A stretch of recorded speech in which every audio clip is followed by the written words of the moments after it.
Agora, por outro lado, essas adversidades que são uma oportunidade para que nós provemos a nossa fé e cresçamos, elas são também uma fonte de tentação para nós. Verso 12 em diante. Ninguém ao ser tentado diga, sou tentado por Deus. De que maneira uma prova é também uma tentação? Talvez um exemplo possa ajudar. Você volta amanhã para seu ambiente de trabalho e aquela amiga sua, que era sua colega de trabalho, que sentava na mesa ao lado, uma senhora de 65 anos, muito cordata, ela foi aposentada e no lugar o chefe colocou uma mulher provocativa, provocadora, de 20 e poucos anos de idade, e você vai para casa e diz, Senhor, por que o Senhor está fazendo isso comigo?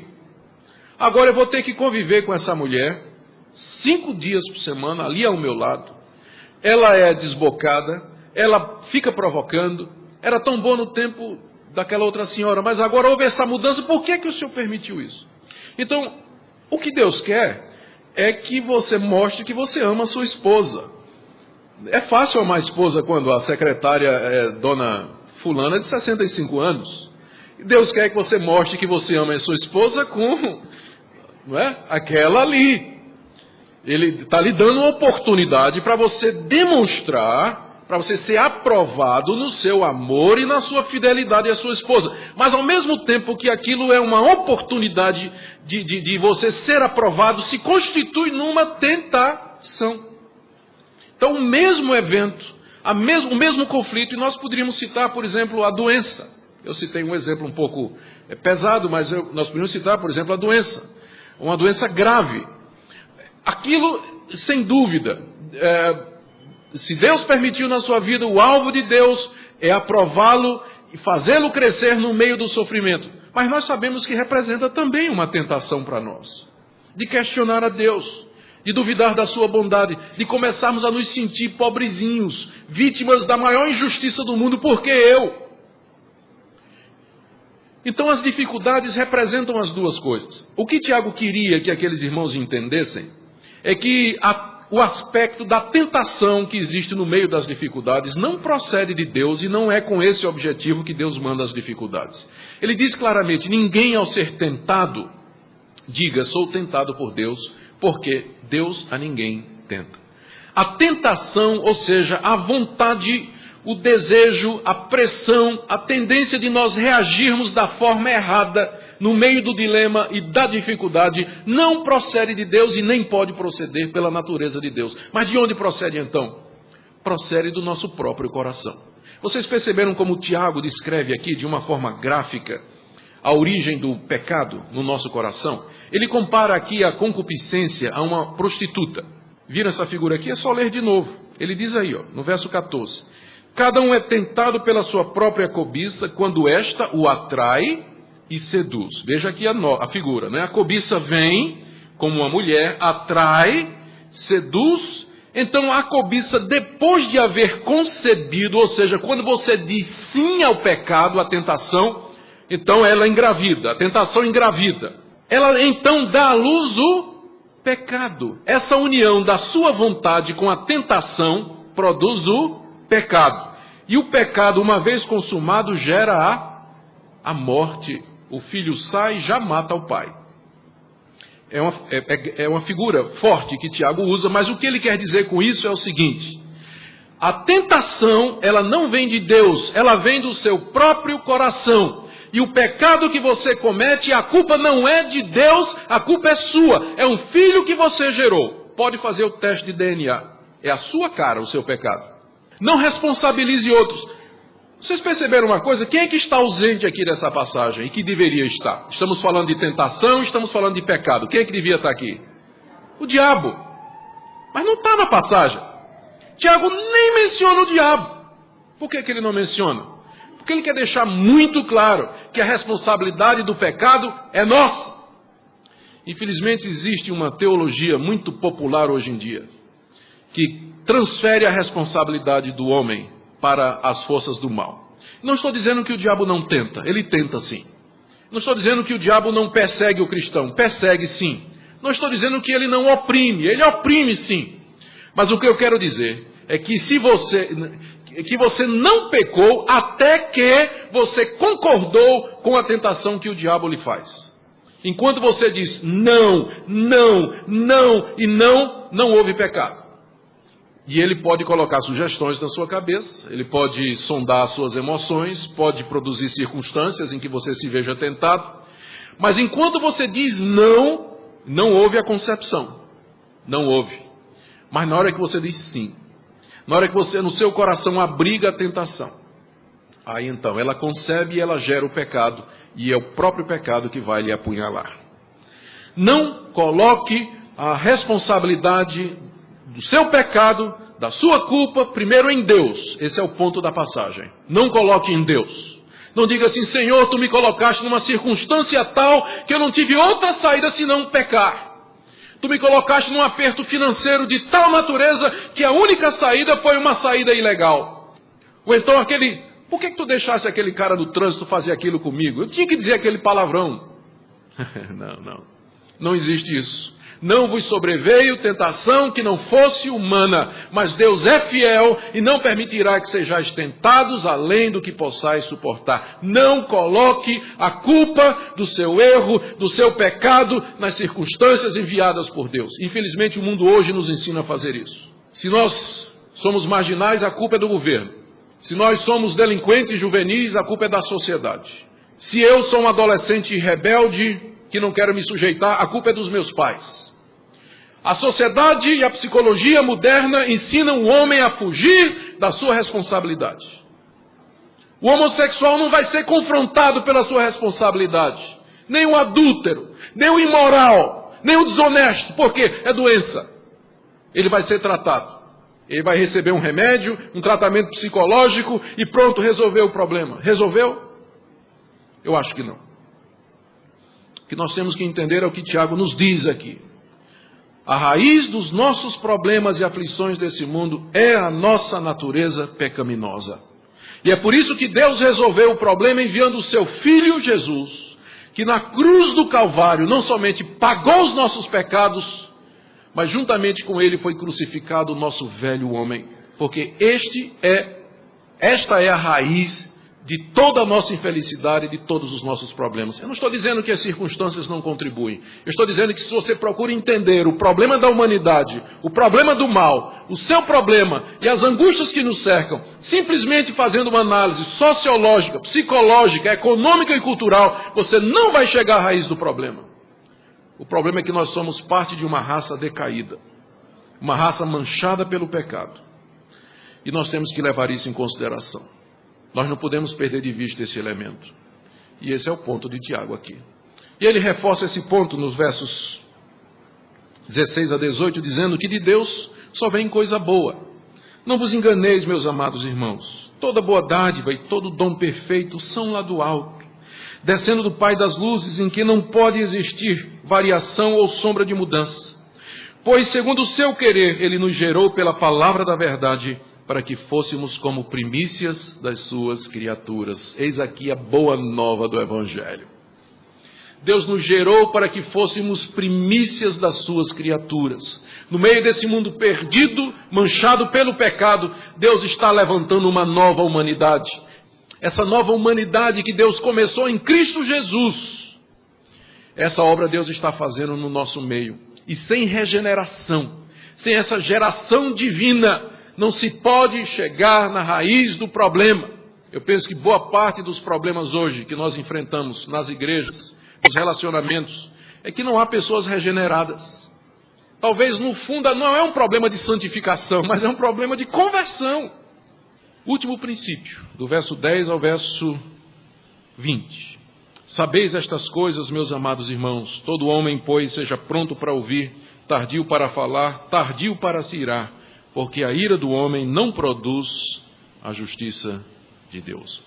O último princípio é esse, é que no meio da aflição nós temos que parar para ouvir, estejamos prontos para ouvir. O nosso erro é que às vezes nós falamos cedo demais, nós nos precipitamos com as palavras no meio da aflição, dizemos coisas das quais depois nós nos arrependemos. E o que é que acontece é que frequentemente essas atitudes intempestivas que nós tomamos no meio da aflição, elas não produzem a justiça de Deus, quer dizer, elas não trazem uma solução que seja digna de Deus ou que glorifique o nome de Deus. Vocês todos já passaram por essa experiência de terem se pronunciado ou dito alguma coisa da qual vocês se arrependeram depois, porque o fizeram em ira. Vem a dificuldade, vem a provação, e a nossa primeira reação qual é? A ira. Ficamos irados. E aí nós abrimos a boca e dizemos o que não deve. Em casa, com as crianças, com a esposa, no ambiente de trabalho, nas relações na igreja, em todo lugar. A ira do homem não produz a justiça de Deus. Ou seja, quando nós tomamos uma decisão em ira, via de regra, ela não será uma decisão que glorifica ou que faça justiça ao que Deus é, ou que promova a justiça de Deus, é isso que a expressão quer dizer. Portanto, sejamos prontos para ouvir a palavra de Deus, ouvir a instrução de Deus. Esse era o problema daqueles irmãos. E finalmente, irmãos, terminando, do verso 21 até o verso 27, Tiago aborda agora qual era o problema por detrás daquela falta de atitude correta no meio das provações. Aqui Tiago toca na raiz do problema e eu peço a sua paciência que estamos chegando ao fim. Por que motivo Tiago se viu obrigado a escrever estes princípios para uma comunidade de judeus cristãos da dispersão, crentes, quem sabe já de algum tempo? Por um lado, eu já tinha dito isso antes, é porque a vida cristã é um processo. Não é simplesmente mencionando o nome de Jesus, como diz o corinho, que as aflições se vão. Nós temos que aprender na prática, ter disciplina para aprender princípios e aplicá-los às circunstâncias da vida. Daí nós temos um Novo Testamento cheio de instruções sobre como nós devemos nos conduzir. Mas há um segundo motivo, que é o que Tiago expõe aqui. É que aqueles irmãos eram ouvintes profissionais. Tiago, na verdade, não estava dizendo nada novo para eles. Mas por que é que Tiago tem que dizer? Mais uma vez, é porque eles sabiam, ouviam, mas não praticavam. E eu vou dizer uma coisa. Boa parte do trabalho que se tem numa igreja não é ensinar coisa nova aos crentes, porque eles já sabem de muitas coisas, mas é achar um meio para que eles pratiquem. Vocês já sabem tudo. Tem pouca coisa que nós vamos poder ensinar-lhes. Mas se vocês são como eu, vocês vão perceber que a dificuldade não é o que eu não sei, mas aquilo que eu sei, mas que não pratico. Se vocês são como eu, essa é a dificuldade. E é por isso que Tiago escreveu essa parte final, porque aqui estava a raiz do problema. Eles sabiam todos esses princípios, mas quando chegava a hora da dificuldade, eles não colocavam em prática. Não é assim na vida cristã de hoje? E veja só como Tiago trata dessa questão. Ele diz assim: meus irmãos, primeiro vocês têm, verso 21, vocês têm que preparar o coração para receber a palavra de Deus. Aqui ele usa uma figura da agricultura. Eles têm que preparar o coração, tirar do coração o acúmulo de maldade, despojar-se da impureza, do acúmulo de maldade e receber a palavra implantada. A palavra de Deus é como uma semente que é implantada no seu coração pela pregação, pela leitura, pela escola dominical. Você então deve preparar o seu coração para que essa semente crie raízes. Você tem que recebê-la com mansidão, para que ela penetre, para que ela produza o fruto. Porque ela é poderosa, final do verso 21, para salvar a vossa alma. Mais uma vez, o que está em jogo aqui é a nossa salvação. Receber a palavra com mansidão, para que ela penetre, para que ela produza a salvação. E ele diz, aqui no verso 22, ele chega na raiz do problema. Tornai-vos, pois, o quê? Praticantes. Porque só ouvir não vai salvar ninguém. Vir à igreja, ouvir belos sermões, belas mensagens, participar da escola dominical, vir ao culto de doutrina, ler bons livros, ler a Bíblia em casa, nada disso vai salvar a sua alma, ou mudar a sua vida, ou fazê-lo crescer, porque nós temos que obedecer, colocar em prática. A palavra de Deus é o espelho da alma. Veja como Tiago diz, que quem ouve e não pratica é como quem contempla no espelho o rosto natural, se retira e logo se esquece a aparência. Quando você entra aqui, ouve a palavra de Deus, ela é como um espelho da sua alma. Ela mostra claramente o que é que precisa ser consertado, o que é que precisa ser corrigido. Você ouviu, virou as costas, saiu por aquela porta e se esqueceu. Não adiantou nada. É a mesma coisa de olhar-se no espelho, ver o que precisa ser arrumado na cara, vira as costas e não faz nada. Dominicalmente, centenas e milhares de cristãos estão fazendo a mesma coisa. São expostos diante da palavra de Deus, que lhes revela o que precisa ser mudado, o que precisa ser feito. Mas eles vão para os seus lares. E Faustão e os demais se ocupam de tirar do seu coração a palavra que lhes foi implantada. Meus irmãos, o nosso problema não é coisa nova não, mas é nós praticarmos aquilo que nós sabemos. Tiago termina com um teste.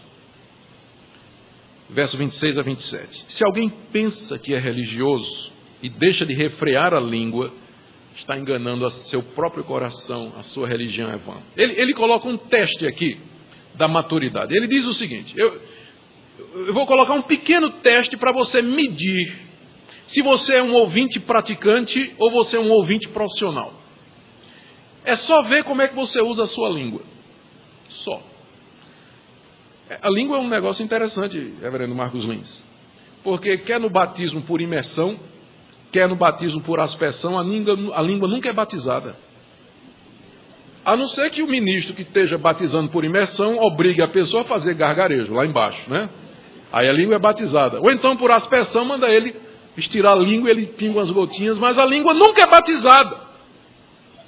E é um teste excelente da maturidade e da espiritualidade e da genuinidade da fé. É a língua, não é verdade?